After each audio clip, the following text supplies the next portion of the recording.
दोस्तों, आज की ये कहानी एक ऐसी लड़की की है जो दुनिया घूमने का सपना लिए अपने घर से निकलती तो है, पर इससे पहले कि वो अपना सपना पूरा कर पाती, उसकी मुलाकात अपने कातिल से हो गई। कहीं ना कहीं वो इस बात को जानती थी कि उस लड़के से बात करना या फिर उसके करीब जाना भी उसके लिए खतरे से खाली नहीं, पर फिर भी कुछ ऐसी परिस्थितियां बनती चली गईं, जिसकी वजह से वो दोनों एक दूसरे से मिलने जुलने लगे। और फिर उस लड़की के साथ जो कुछ भी हुआ, उसने पूरे शहर को झकझोर कर रख दिया। जिसका डर था उस लड़की को, आखिरकार वही हुआ उसके साथ। दोस्तों, इस कहानी में एक बहुत बड़ी सीख भी उन लड़कियों के लिए छुपी हुई है जो पढ़ाई या काम की वजह से अपने घर परिवार को छोड़कर दूसरे शहरों में अकेली रहती हैं। पर कहानी में आगे बढ़ने से पहले हमारी आपसे एक हम्बल रिक्वेस्ट है कि अगर आपको ऐसी इंटरेस्टिंग क्राइम स्टोरी सुनना पसंद है तो हमारे चैनल को सब्सक्राइब कर लें और सब्सक्राइब बटन के बगल में बनी घंटी को दबाना ना भूलें। तो चलिए दोस्तों, कहानी शुरू करते हैं।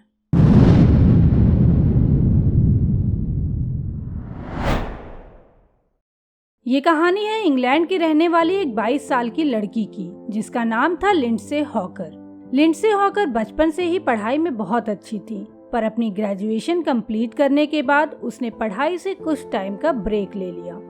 हालांकि उसके माता पिता चाहते थे कि वो अपनी मास्टर्स की डिग्री भी कंप्लीट कर ले, पर वो आगे की पढ़ाई से पहले अपनी जिंदगी को खुलकर जीना चाहती थी। कॉलेज के दौरान उसे ट्रैवलिंग का शौक लग गया था, जिसकी वजह से वो अपनी आगे की पढ़ाई से पहले वर्ल्ड टूर करना चाहती थी। हॉकर ये बात अच्छे से जानती थी कि वर्ल्ड टूर के लिए उसे काफी पैसों की जरूरत पड़ेगी, और इसीलिए उसने ग्रेजुएशन के बाद जॉब के लिए अप्लाई करना शुरू कर दिया। और जल्द ही जापान के एक फेमस स्कूल नोवा में हॉकर को इंग्लिश टीचर का जॉब भी मिल गया। हॉकर ने अपनी ग्रेजुएशन बायोलॉजी में की थी, पर जॉब इंग्लिश टीचर की उसने सिर्फ इसलिए ली थी ताकि वो इंग्लैंड से बाहर निकल सके और किसी दूसरी कंट्री को एक्सप्लोर कर सके। मतलब कि उसने अपने वर्ल्ड टूर की शुरुआत अपने इस जॉब से शुरू कर दी थी। साल 2006 में वो जापान आती है और टोक्यो शहर में स्थित नोवा स्कूल में इंग्लिश टीचर के तौर पर ज्वाइन करती है। स्कूल से थोड़ी दूर पर उसने एक अपार्टमेंट रेंट पे लिया, जहां उसके साथ 2 और लड़कियां रहती थी। स्कूल में पढ़ाने के बाद जो भी खाली टाइम बचता, उसमें हॉकर टोक्यो के अलग अलग जगहों को एक्सप्लोर करती। वो ब्लॉग बनाती और फोटोज लेती और उन सभी को अपने फेसबुक अकाउंट पर पोस्ट करती। उसके पोस्ट को देखकर उसकी फैमिली को ये पता लग रहा था कि वो कितनी खुश थी अपनी इस न्यू लाइफ से। जापान शिफ्ट होने के करीब 5 महीने बाद 20 मार्च 2007 को एक दिन जब वो अपने स्कूल से घर आ रही थी, तो उस दौरान ट्रेन में उसने नोटिस किया कि कोई लड़का उसको काफी देर से घूर रहा है। थोड़ी देर बाद जब हॉकर का स्टेशन आ जाता है तो वो वहाँ उतर जाती है। उसके पीछे पीछे वो लड़का भी वहाँ ट्रेन से उतर जाता है। इसके बाद वो लड़का हॉकर का पीछा करने लगता है। जब हॉकर पार्किंग में खड़ी अपनी साइकिल निकाल रही होती है, तो उसी दौरान वो लड़का हॉकर के पास आता है और उससे बातें करने की कोशिश करता है। हॉकर उस लड़के से उसका पीछा करने का कारण पूछती है, तो वो बताता है कि वो उसका स्टूडेंट है, यानी कि जिस स्कूल में हॉकर इंग्लिश पढ़ाती थी वहाँ वो भी पढ़ने जाता था। पर हॉकर ने उससे कहा कि उसकी इंग्लिश क्लास में उसके जैसा कोई लड़का नहीं पढ़ता, जिस पर वो लड़का हॉकर से कहता है कि वो उसकी क्लास में ही पढ़ता है और वो उससे इंग्लिश का ट्यूशन लेना चाहता है। उस लड़के की हरकतों को देखकर हॉकर ने उसे ट्यूशन देने से मना कर दिया और वहाँ से वो साइकिल लेकर अपने घर की तरफ निकल गई। हॉकर के मना करने के बाद भी वो लड़का माना नहीं और हॉकर के साइकिल के पीछे दौड़ते दौड़ते उसके घर तक पहुँच गया। हॉकर घर पहुंचने के बाद एक बार फिर से उस लड़के को मना करती है और पुलिस बुलाने की धमकी देती है। चूँकि उस लड़के ने काफी दूर तक हॉकर का पीछा किया था और उसकी साइकिल के पीछे दौड़ा था, इसलिए उसकी सांसें फूल रही थी, जिसकी वजह से उसने हॉकर से पानी मांगा। उसकी हालत को देखकर हॉकर को भी उस पर दया आ गई और उसने उस लड़के को पानी पीने के नाम पर घर में बुला लिया। उस समय हॉकर की दोनों रूममेट भी घर में थी, तो हॉकर को किसी बात का कोई डर नहीं था। पर यही हॉकर की सबसे बड़ी गलती हो गई। वो ये समझ ही नहीं पाई कि वो किस मुसीबत को अपने घर में बुला रही है। पानी पीने के दौरान उसने हॉकर और उसके रूममेट से थोड़ी बातचीत की और थोड़ा हंसी मजाक किया, जिससे माहौल थोड़ा लाइट हो गया था। और इसी बीच उसने हॉकर से एक बार फिर से ट्यूशन की रिक्वेस्ट की और इस बार हॉकर उसकी बात मान गई, क्योंकि वो उसे 1 घंटे के अच्छे पैसे दे रहा था। साथ ही साथ वो हॉकर की एक शर्त भी मान गया था, जिसके मुताबिक हॉकर उसे अकेले में उसके घर पर आकर नहीं पढ़ाएगी, बल्कि किसी कैफे में सबके सामने पढ़ाएगी। सारी बात तय होने के बाद उस लड़के ने एक पेपर पर हॉकर की ड्राइंग बनाई और उस पर अपना नाम, अपना फोन नंबर और ईमेल एड्रेस लिखकर वहां से चला गया।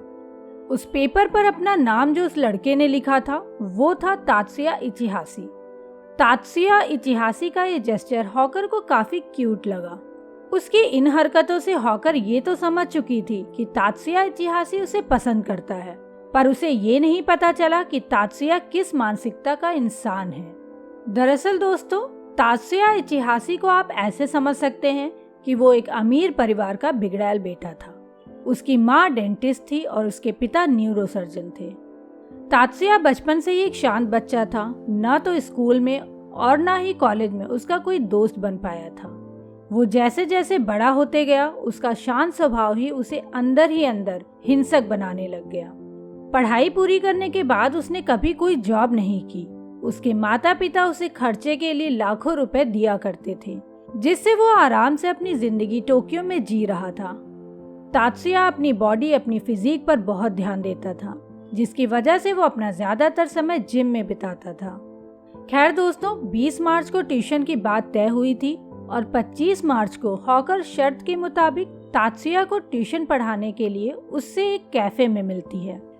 1 घंटा पूरा होने के बाद जब हॉकर वहां से जाने लगती है तो तात्सुया से अपनी फीस मांगती है, जिस पर तात्सुया उससे कहता है कि वो गलती से अपना पर्स घर पर ही भूल गया है।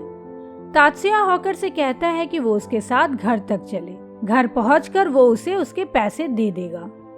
अब क्योंकि हॉकर को स्कूल भी जाना था और तात्सुया का घर भी उसी रास्ते पर था, तो इसलिए हॉकर तात्सुया की बात आसानी से मान गई और फिर वो दोनों एक टैक्सी लेकर तात्सुया के घर की तरफ निकल जाते हैं। घर पहुंचने के बाद तात्सुया हॉकर से उसके घर के अंदर आने की रिक्वेस्ट करने लगता है। तात्सुया के बार बार रिक्वेस्ट करने की वजह से हॉकर उसकी ये बात भी मान लेती है और टैक्सी ड्राइवर को बोलती है कि आप 2 मिनट रुको, मैं पैसे लेकर आती हूँ। करीब 10 मिनट तक वो टैक्सी ड्राइवर हॉकर का नीचे इंतजार करता रहा, पर जब हॉकर नीचे नहीं आती तो वो वहाँ से चला जाता है। उस दिन हॉकर न तो स्कूल पढ़ाने के लिए पहुंची और न ही अपने घर। देर रात तक जब हॉकर अपने घर नहीं पहुंची तो उसकी दोनों रूममेट को उसकी चिंता होने लगी। अगले दिन 26 मार्च को उसके रूममेट नोवा स्कूल में कॉल करके हॉकर के बारे में पूछती है, तो स्कूल से भी हॉकर के बारे में कोई जानकारी नहीं मिलती। इसके बाद हॉकर की रूममेट पुलिस को हॉकर की गायब होने की सूचना देती है।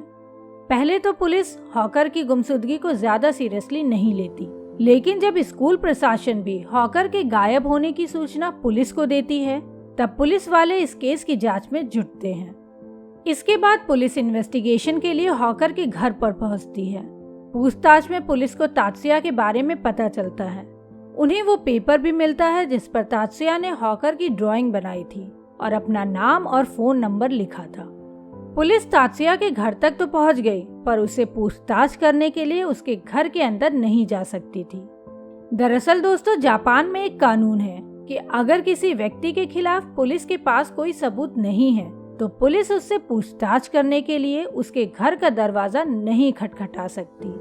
मुझे पता है दोस्तों, इस कानून के बारे में सुनकर आपको थोड़ा अजीब लग रहा होगा, पर जिन लोगों को नहीं पता उनके लिए मैं यहाँ एक बात और बता दूं कि जापान दुनिया के उन टॉप 10 देशों में है जहाँ का क्राइम रेट सबसे कम है।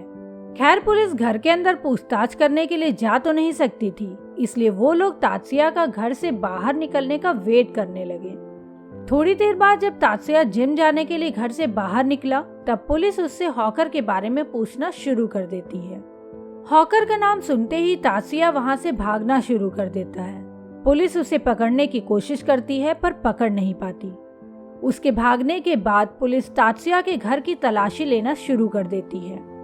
पुलिस को तात्सुया के घर की बालकनी में एक बाथटब मिला जिसके अंदर रेत और मिट्टी भरी हुई थी।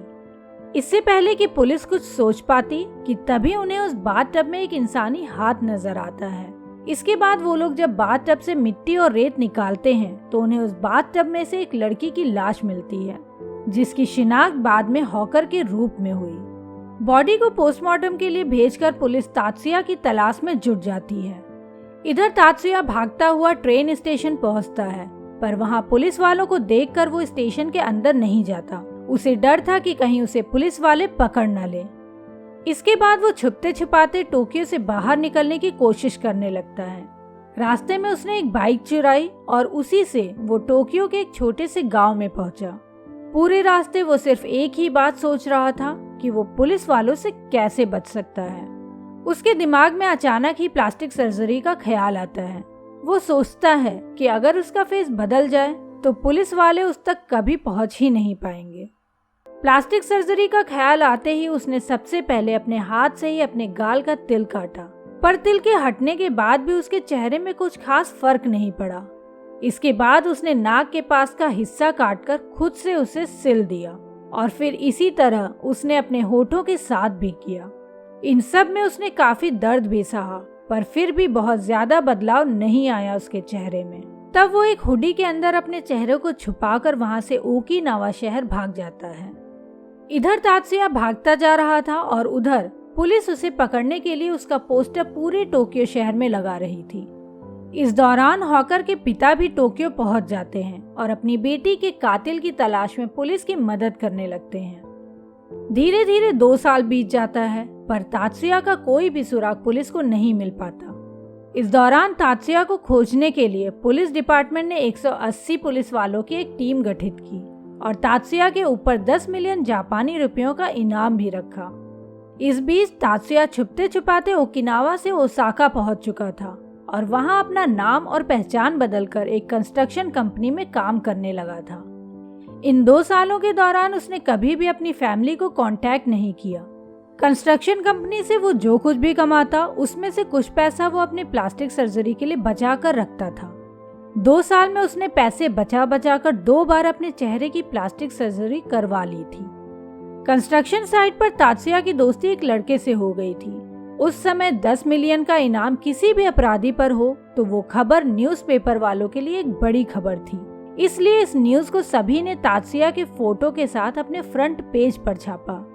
जब उस लड़के ने न्यूज़पेपर में तात्सुया की फोटो देखी और पूरी खबर पढ़ी तो उसे शक हो गया कि ये फोटो तो उसके दोस्त से मिलती जुलती है।